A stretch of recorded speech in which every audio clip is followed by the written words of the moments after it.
friends, and welcome to Pod Return to the Waking Sands. We are a Final Fantasy XIV companion podcast where we explore the lore and story of Hydaelyn and beyond. My name is Jen, and I'm joined by my co-host and researcher. I'm Levi. Hey, Levi. Hey, Jen. Yeah. How's it going? It's going good. Okay, I'm done talking weird. No, you ain't. Wow, rude. Yeah. See, you did it again. Talking weird. That is so rude, Jen. Anyway, today we are wrapping up the Dravanian Forelands. Ugh. In the most dramatic way possible. But not the drama you think it is. We'll get there. We have just a little bit of MSQ left and a lot of dragon side quests. A lot of dragon side quests. But first, what happened last time, Jen? Last time, Isel and us, the Warrior of Light entity, blasted our way through the Nath village and became prisoners on purpose so that we could get taken to their god. And they did, in fact, do that. We met Lord Ravana, and we were like, hey, we're going to fight you. And he's like, okay, good luck. And we were like, if you win, then we'll be in your Nath army forever, fighting against the dragons or whatever. But if we win, you have to tell the Nath to stop fighting the dragons. He said, deal. And of course we won. And so the Nath no longer have to fight the dragons. And then the dragons don't have to be on watch all the time, which means that now we can be introduced or let into the realm of Hraesvelgr. Thank you, Jen. Mm-hmm. So we go back there and say, yo, Vidofnir, we're back. And she thinks we've given up. She goes, hast thou abandoned thine ill-conceived contest with the Nath? But Isel says no. The Warrior of Light did it. Oh, great. So Vidofnir says then she will, therefore, hold up her end of the bargain and gives us instructions on how to ascend Sohm. We must walk through the caverns of Mourn to reach Halo, the area from which we can begin our ascent. Nidhogg's minions, of which there are many, will endeavor to destroy us as we travel through the caverns of Mourn. And by way of our struggles through those caverns... I think that she means Sohm, not like the caverns of Mourn, but maybe... No. Well, she's going to see how we handle the caverns and be like, okay, Sohm, you'll be fine. I can see that interpretation, but the caverns are shit all. Like, we can ride our chocobo through them and not fight one thing. They are very spread out, but I mean, they are still crawling with jerks. Sure. You know, it's not friendly dragon town. But we just got to go fast and we're fine. Don't tell Vidofnir near that. She thinks it's going to be hell on earth for us. Correct. So. To get there, we have to ascend the annoyingly vertical tower that the dragons occupy in order to reach the caverns in the first place. We will become well acquainted with this place during the side quest segment. There's not too much info available on this place on Anyx Trine. We can assume it's just like more ruins from the Dragon and Ishgardian peace times before they had their betrayal. Yeah. Mm-hmm. This structure, Jen, this, as I'm sure you know well, is a 3-level circular tower. There is a circular staircase that winds around the exterior. The first level houses the Aetheryte. The second and third levels have varying side quests that we'll get back to, and we'll go there again and again and again. And the second level, though, connects to the Mourn Caverns. Because if you go up too high, Jen, to the third level, you cannot jump down. Annoyingly, here and elsewhere, there are these invisible railings that prevent you from jumping off of ledges onto accessible terrain. Like, it's not like we're going outside the bounds here. We're trying to jump down, for instance, like if you go too high and say, hey, I'm on the mountainside now, I'm not going into the caverns. You can't jump off the upper bridge to the lower bridge, even though the lower bridge is in bounds. They got to put these invisible railings for fuck knows why to keep you from jumping down. Sadistic design, yes. This becomes even more of a problem during the side quest mountain climbing segment later on. But this place is full of these arbitrary invisible boundaries that block you from reaching traversable terrain. This place sucks. Correct. Anyway. Remember a million years ago, and we had some quest going on in Limsa, and we had to find that one guy who was on like a mezzanine deck on the main central tower in Limsa. Yep. Remember? And I was like, where is this fucking guy? Yes. So this was like that, but worse. But like 100-fold. Yeah. Well, before we get there, we go to level 2 and we enter the Mourn Caverns. Mourn is like an elephant graveyard, but for dragons. They come here to die. And we can find one such dead dragon at the entrance. The quest to go through here is called Mourn in Passing, which I found to be very amusing because we pass on through this elaborate cave system. This area is huge and maze-like, and we don't do shit in here. It's baffling. I don't know why they designed this huge labyrinth of an area and had us pass on through. There are hardly any dragon corpses.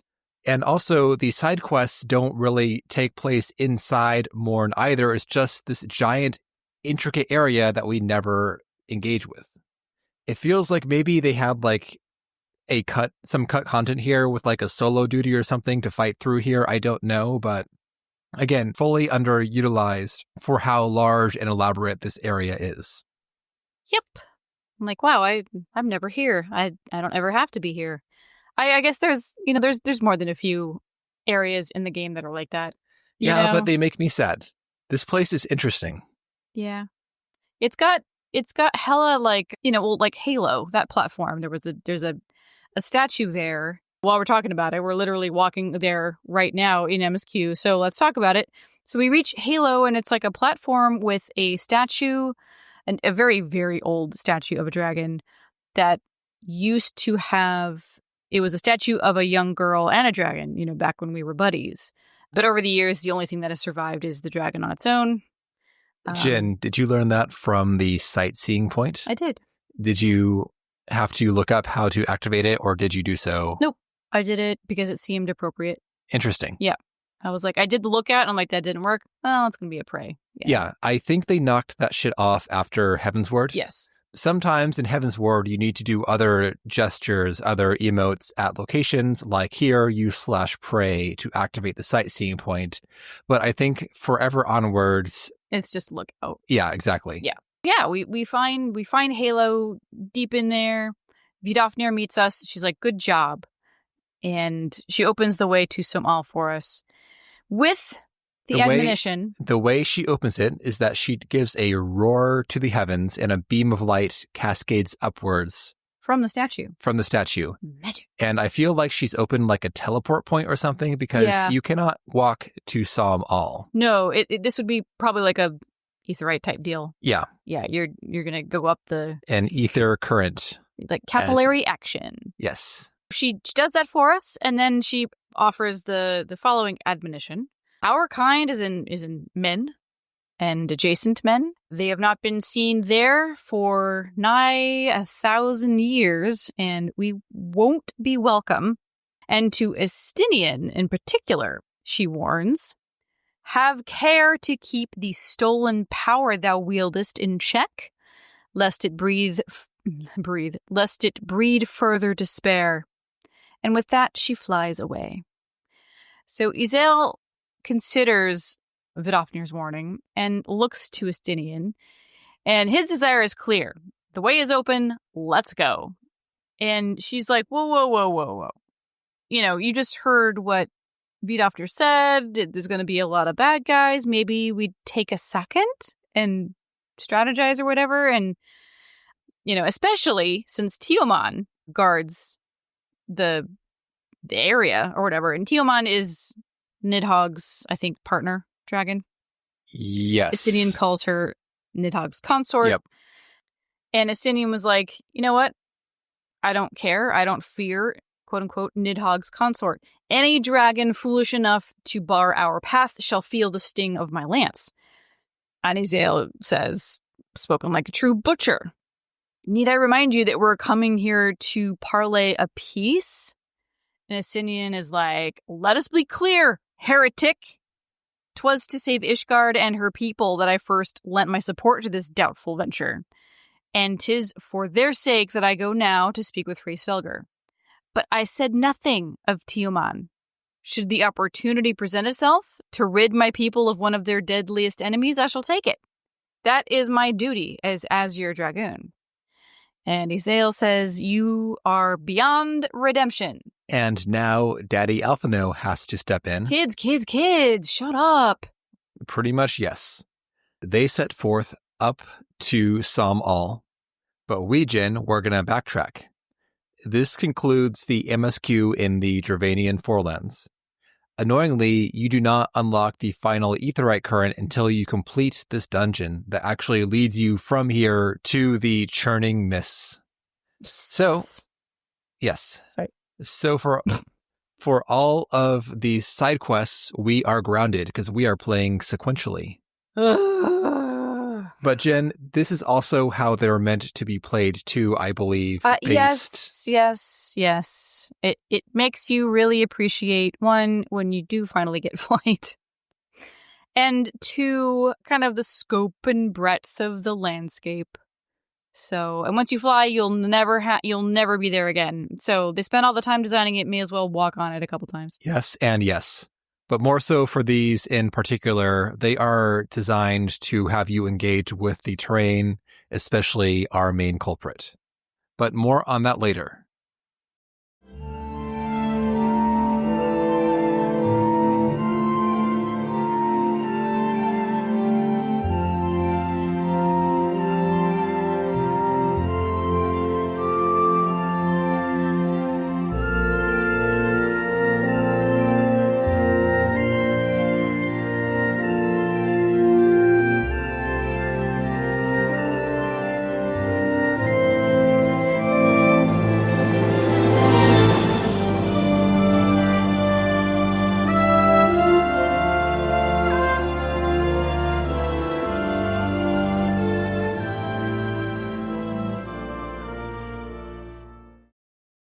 So there are a lot of dragon side quests. They just kept coming, man. Yeah. You unlock one, and then the same dragon has like, oh, I have 3 more for you. I was not surprised. I did not find this to be the most, tedious side quest section. In general, I think in this game, all zones have too many side quests. They could cut them in half in terms of quantity and still be fine. They do help the zone to come alive a lot more than just the MSQ, so there is a benefit for doing so. Indeed. First, Jen, we have Dragon Fight Club. Oh, yeah, with kids. Yep. So an adult dragon, S. Kos, informs us that we will make a suitable adversary. Our younglings must learn the hardships of battle. Go, and hold nothing back. This is a dad telling us to go fight his kids. Yep. So we head out behind a small ruined structure, and we find a trio of baby dragons hanging out, smoking, and shit-talking. The teeniest little babies, which means they're like 20. Or 30. Or 30. As one may. Yeah, exactly. One is confirmed later on. Yeah, we've got three baby dragons are probably like 10, 20, 30 or something. Sure. They're very small. One goes, I don't understand. Man is not fit to battle with dragons. Nevertheless, I shall do as father asks. The first contender steps into the ring. The youngest. The purple fight ring. Yes. The ring of threat detected. If we talk to the other onlookers, they tell us that we're trash and do not waste their time. Lol. So we go and fight the baby, and the baby is stomped and is shocked. Yeah, what? This is not possible. My brothers will make you pay. Okay. So then we go to the next oldest brother, and he's like, yeah, bitch, how dare you catch me outside? Go fight him. He's a little bit more difficult. If you say so. If I say so. But he literally took one more button press, and beat him, and you go back, and then big brother is like, oh, it's on now. Again, like maybe one more button press from second oldest brother. He goes down, and they're all like, dang. So we go back to dad, and we're like, yeah, we beat your children. Yeah, we did. And dad was like, thank you. Do not worry. My intention is not to foster ill relations, but to teach. The younglings grow too prideful and doubt the strength of men. You gotta instill a healthy fear, or maybe a respect. So, this is a good lesson, for the children. But now Dad wants to fight us. He's like, oh, all this talk of fighting. I'm feeling kind of limber today. Maybe we do a little fisticuffs. So we go back to the fight zone, and the children are pumped. Yeah. They tell us that they've never seen Dad so excited. That's pretty cute. I wish he was harder to beat. Same. I wish it was more like a Fate or something. He went down pretty easily. Yep. I was like, all right, let's go, Dad. Let's go. It was not a challenge, which is a bummer and a missed opportunity. Yes and yes. But still, it was cute. But the babies are worried. One gives us a healing scale to give back to Dad. Aww, you beat him too much. So we go back and Dad goes, whatever, I'm fine. That was fun. Yep. The magics within our scales can grant healing. It seems our battle gave Baby cause to worry. But for me, it was most invigorating. Right on, dude. High five. So that is Dragon Fight Club. Next, we have the Dragon Gourmand. Oh, this little guy. These are all very, very small. They're like 4 feet high, maybe. And they do little flips in the air. They're real cute. I think maybe like 3 feet max. If you include tail. Sure. 4 or 5 feet. If you include Anyway, tail. yeah, full span, dragon span. So this kid, he's like, I'm so hungry. And I hear all the big dragons talking about these. I forget what the mob is called. Mycinia or something like that? Yeah, we kill a bunch of random critters here. One is like the weird bear. Little flower bear badgers, guy. yeah. Yeah. They're right outside Anyx Trine. So he's like, they keep talking about how the meat from these things is so good, but I can't really fight them yet. Could you go fight them for me and bring back food? Which is a hell of an ask, frankly. We've done it so much in the zone. We've brought food back for everyone. Yeah. Well, I have, at least. See, the Vath, that makes more sense. It'd be like, go get us food. Well, actually, they didn't even ask. It was offered by, what's-his-face, Marcachon. I mean, for the Nath or Vath side quests, you have 2 Vath in the Vath camp who want you to get food. See, that seems a little less shocking because they have traditionally traded with people, whereas dragons, they don't really have an opportunity to talk to people. And then when the little baby one does, he's like, yeah, go fight some stuff and bring me back some food, please. We do that. And he's like, blah, blah, blah, blah, blah, blah. Oh, that's so good. Oh my God, that's so good. Now that you've fed me that, could you feed me again? And I don't remember what the second thing is. Like a fish or something? Yeah, we get like some river stuff and other critters. It's pretty much we get some different samples for the guy, but the quest escalates though with him wanting to try human food. Yeah, he's like, ooh, you know what? I know what I like. I know what I eat. What do you eat? Because I want to try that now. So we head over to Tailfeather and we find like a random camp outside the camp. And there's a guy like with like a little tent and a little fire and he's cooking some food. And we're like, hey, can we have some? Bizarre. And he's like, sure. But if you want to eat this, we're not going to have any meat left. So if you want to like give us some meat for the shit you're going to eat, then great. So we have to go fight or rather kill a chocobo and bring that back. He fries it up real good. We take the dish back to our little buddy and he eats it. And I mean, the art on this, like the fried chocobo thigh or whatever, I'm like, that looks delicious. Yeah. That looks real good. Golden brown, crispy skin on the outside. Yep. He eats it and he's like, oh my God, that's disgusting. Why would you ruin a piece of meat like this? Well, now I've tried it. Someone's got to teach this guy about the Maillard reaction. We did. We literally put it in his mouth and he's like, no, thank you. So that's that guy. That is that guy. There's one more quest chain that I find worth mentioning, Jen, which is the big one. The big one, yeah. There's some like weird fetchy shit. Yep, kill shit, fetch shit, whatever. This is the meat and potatoes of the story, and it's about the moral of the story is, you know, opening your mind and fostering trust and understanding between peoples. Spoiler.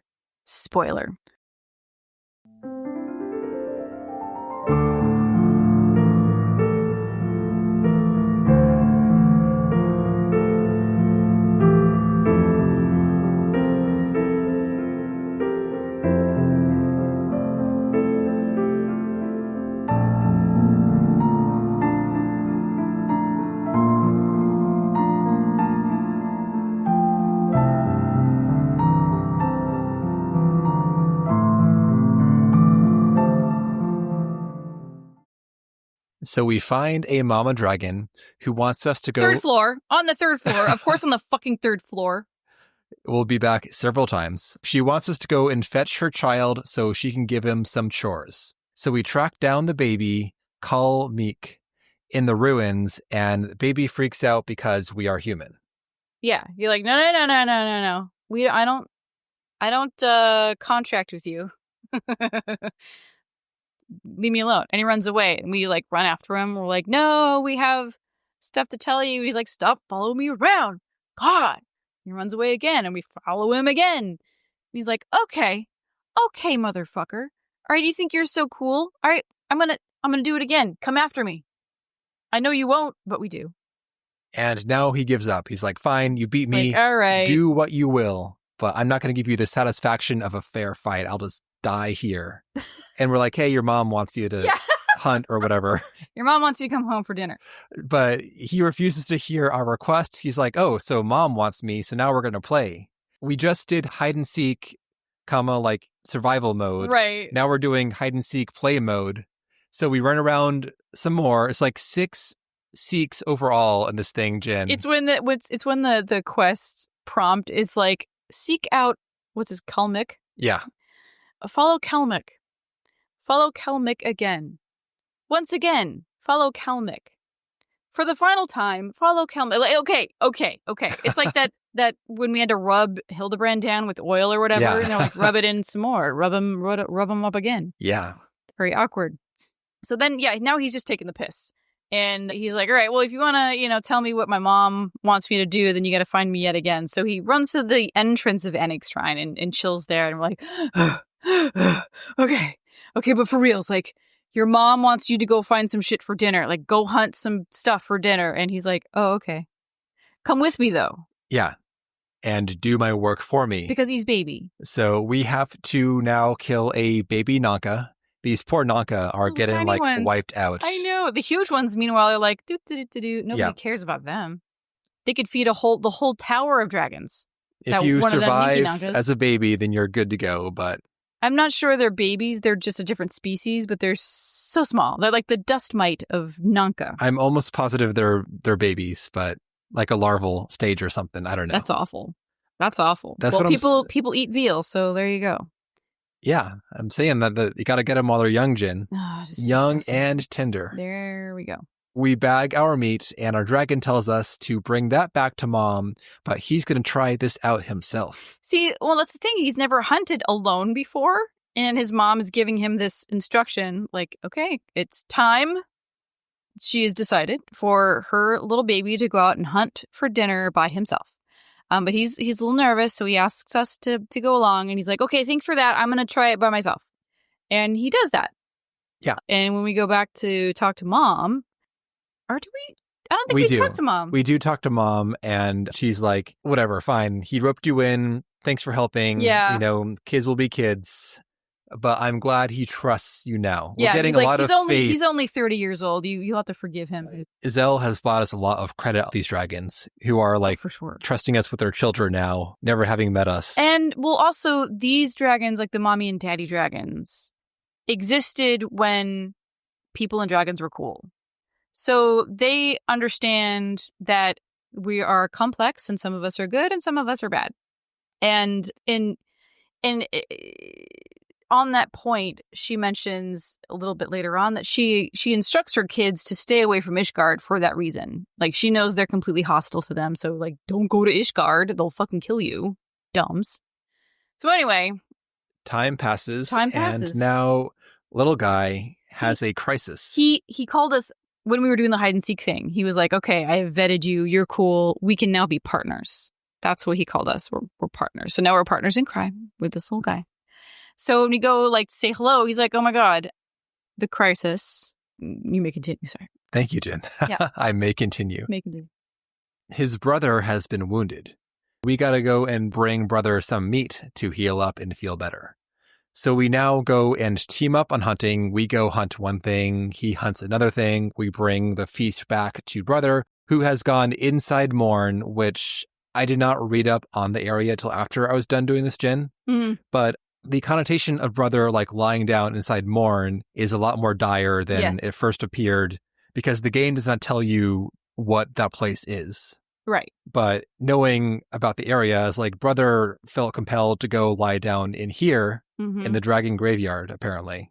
We bring him some food and bro's like, oh, thanks. I'm pretty beat up though. I'm not gonna get healed by this little meat. And then he sees us, the now humans. He's mad. Yeah. Like, how dare you bring this filth in here, little brother? I thought you knew better than that. I'm not even gonna touch this food, knowing that they caught it. Blah blah blah blah blah blah blah. And little brother is like, I don't understand your attitude. Like, Warrior of Light has been really nice and helpful, and she helped me hunt and stuff. Like, so he's having a hard time between the two of us. And afterwards, he's like, you know what? I need you to kind of leave me alone for a little bit, because my brother would never lie to me, so I'm confused. I gotta think about stuff. So we do leave him alone. Brother, by the way, is a full-grown dragon. Like, yeah, probably like 400 years old or something. Yeah, thereabouts. We go and track down Kalmeek, I don't know, which I feel like the meek feels a bit more natural. Sure. Kalmeek. I don't when I say Mick, it makes me think of Crocodile Dundee, and I don't appreciate it. Okay, so meek it is. Kalmeek. No. Kalmeek. Okay. Anyway, yeah, so we go back to Baby. He's had time to ponder this conversation, and he asks us, what would have happened had we met under different circumstances? Would you have attacked me like those men attacked brother? Honestly, Jen, we would have. If Kalmeek were an adult, we would have killed him, and we have a lot more dragons we're going to kill in the future. Spoiler, kind of, but right. we're going to kill some dragons. I feel like this is answered in bad faith. We're chill in this locality because the dragons are cool with us, but if they're going to fight us, we will fight back. Well, that's the thing. I mean, if we came across a baby dragon, we're not going to be like running up like some sociopath and be like, clubbing baby seals. Like, sure. We're just, if we're getting pummeled, then we're going to defend ourselves. So it's like, it's a contextual thing, but also we're also in the Anyx Trine sanctuary, and we're not like out in the wild, and you didn't come at me, so I'm not. Sure, but if, for example, we were doing side quests in the Kurthus Western Highlands, which is probably where Big Brother got whacked, honestly. Somewhere near Ishgard is where he got attacked. And we saw a dragon, we would not hesitate to just hit it because we assume it's going to be hostile. And yeah, I mean, did Brother have a red triangle by his name, or was it right? Was it a blue star? But anyway, peace here is highly contextual, so I don't think our answer of saying no, we would be cool no matter what, is truthful fully. That's fair. That's all. Yeah. But we say that we would not fight Kalmeek if we had met under different circumstances. And he believes us, and he was wrong to have doubted us. He says, with our help, we will heal brother, and he too will understand that we as a person are cool. It may not be that easy, but we're gonna try. Yep. We go back to Mom upstairs on the 3rd floor and ask her for help with healing this Big Brother / her son. Mother is less sympathetic. Big Brother, whose name is Ol As, he was warned to not venture near Ishgard.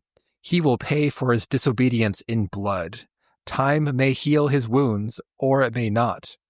He will sleep until he recovers, or he will sleep for eternity. Yikes, that's some tough love right there. Yes, it is. But if we really want to help, we can, and she will help us help him. Yes.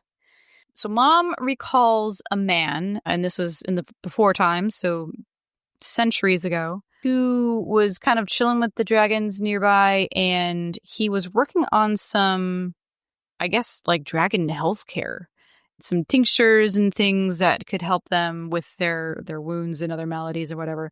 So she's like, I think he wrote down some medicinal recipes, treatments for dragons. If you go find his shack, it's a ruin now, but there might still be tablets with this information on it. And this is a whole... So this comes after we have ascended Anyx Trine a dozen times, going up to the 2nd floor, up to the 3rd floor. There's no fast travel up or down. Mm-hmm. going to the Well, second Jen, floor you to can Mourn. jump down through the holes in the floor. From the second floor only. There's no hole in the There's third a floor. hole on the third floor to level 2, actually. I'm an asshole. Okay. Anywho, so it's not like the trek up to the second floor is a quick little jaunt. It's a long-ass staircase. Yes. These floors are like 50 feet tall. Yep.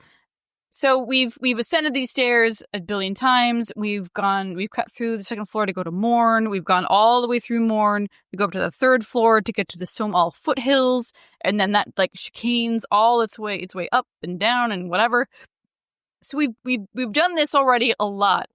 And this particular quest is making us run the full gamut. Yes. Of all of this. So this is kind of cute, Jen. This upcoming segment reminds me actually of the Final Fantasy XI Chains of Promathia mountain climbing minigame, but less bad. Right. Because we have to like climb up and hop down in very specific areas to get to our destination. Yeah. And again, this is why I say that these quests are meant to be done before you have flight, because they have set up this little platforming puzzle here. Mm-hmm. And if you have flight, then you're just going to say, fuck it, I'm just going to fly there.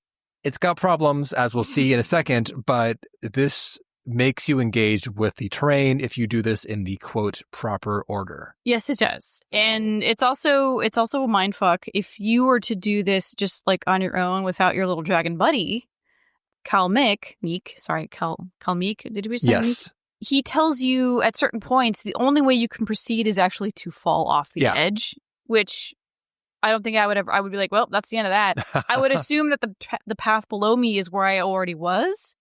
It's so confusing, dude. So then you have to fall off the edge and then walk a little bit. You're going to hit another dead end. You're going to have to fall off that edge and then walk another way. And this was after. No, I'll cross that bridge when we get to it. We're not there yet. For the first trek, we get like our tutorial with Meek showing us where to go to, where to jump down, etc. And we arrive at this little ruined house. Inside, we find an engraved tablet.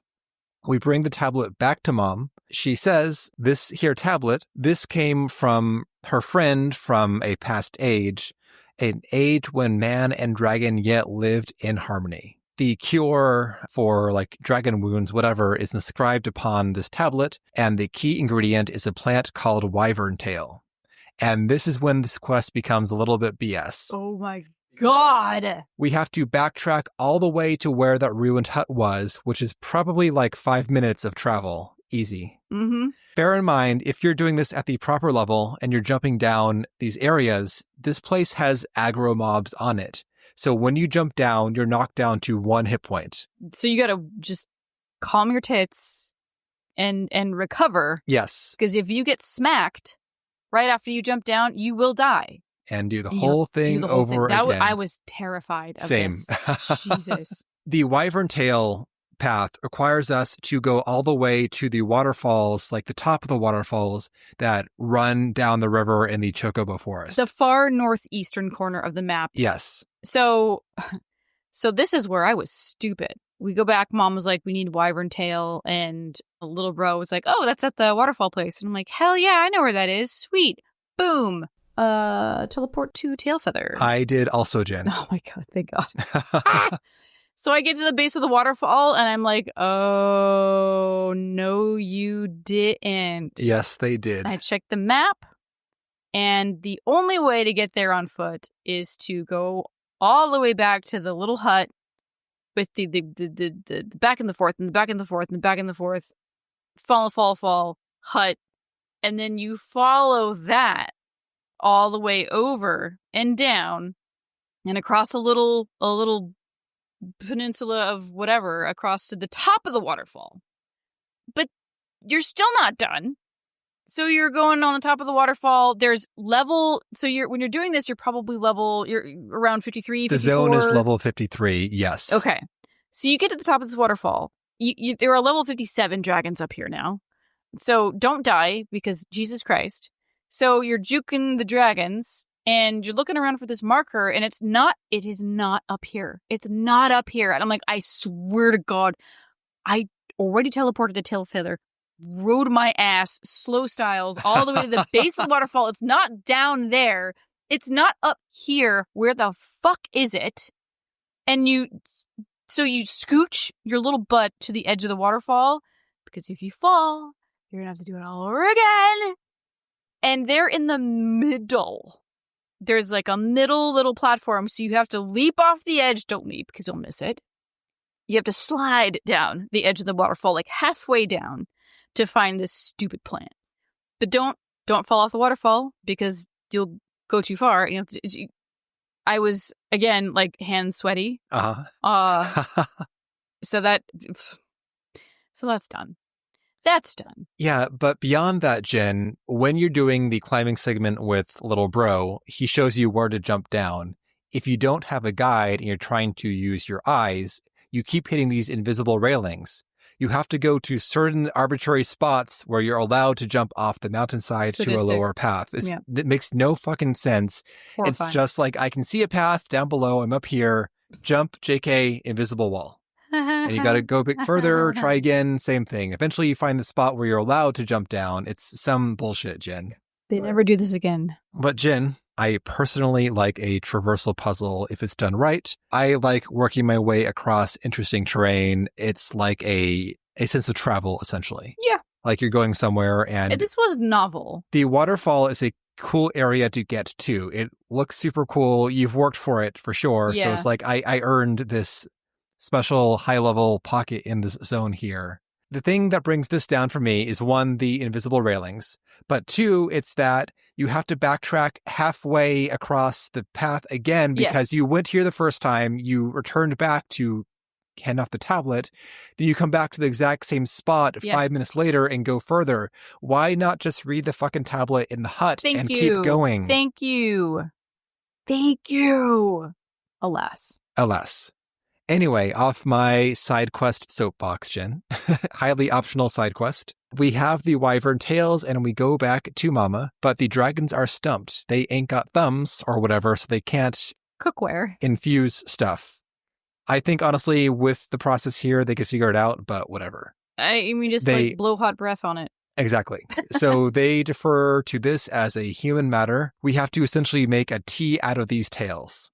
But for some reason, our guy decides the only way we can make an infusion, this is an infusion, which essentially is, boiling water with shit in it, and then the shit gets leached into the water. Making a stew. Making a tea. Anyway, so our guy decides the only way to make an infusion out of these wyvern tails is to go to that one chocobo hunter camp outside the main camp. Right. Where we got the fried chocobo thigh. The only place to find a pot. We're going to bother this poor man again. This poor man who's living off of his hunts. And we're like, we want more of your resources, bro. And Jen, for healthcare, this is hella cross-contamination. This thing is full of chocobo grease up in this pot. Do not put this in your wounds, y'all. But we do. So we say, hey, can we borrow your cook pot? And he's like, I guess. Okay. So we cook up these wyvern tails in the cook pot. And then we bring this infusion back to Anyx Trine. So now we have a big bro who is fully asleep. And little bro was like, don't lock him up because this is problematic what you're doing. He did not consent. We put the tincture, the balm, the ointment, whatever it is, literally just right on top of his wounds. He does notice and he wakes up and he's mad. Well, also, as we're pouring the infusion on the wounds, we find shrapnel or spearheads or something in there. He's got stuff in here. So that's probably bad. Making it hurt. Yes. Yeah. So we do a little surgery. We pull out all of the shrapnel and whatever it is, put the ointment on. Big bro senses that we're doing stuff and he wakes up and he's like, I swear to God, I told you, little bro, not to bring this jerk around here anymore. Can you not see the pain I am? The pain. It's gone. What? That's correct, big bro. The Warrior of Light here helped me gather the ingredients to make a salve for your wounds. So she's not so bad after all, is she? And Big Bro was like, well, all right. I have seen man do terrible things, but I've also seen man do good things. So I will take it under advisement. I thank you. And we consider that a victory. Afterwards, we go back to Mom. And she thanks us, of course. I hope you are but the first of many to befriend Call Meek, and someday the rest of our kind. Aw. The end. Yay! And that's a side quest, Jen. Thank you, Jen, for doing these with me. You are welcome. It was a lot of work. You know. I do know. To run around. But now my map is clear of the little things, so that's great. Congrats. Next time, we're going to be running through the Sohm All dungeon. So we will see you then.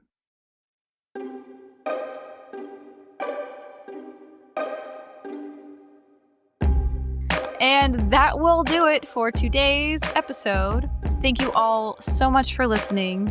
And here's our number, so call me maybe at podreturnffxiv@gmail.com. See what we did there. We are on Blue Sky. Check us out at podreturnffxiv. Right? At podreturnffxiv? I think so. Yeah. It's in the show notes. Also, check those show notes for the Discord. You can get in there and join us for some group runs, share thoughts, clams, pets, memes, whatever. It's really great. They have some fun discussions up in there and some pretty deep discussions sometimes too. So check it out. And last but not least, our Patreon, patreon.com/podreturnffxiv. For $1 a month, you get access to all the other stuff that we do.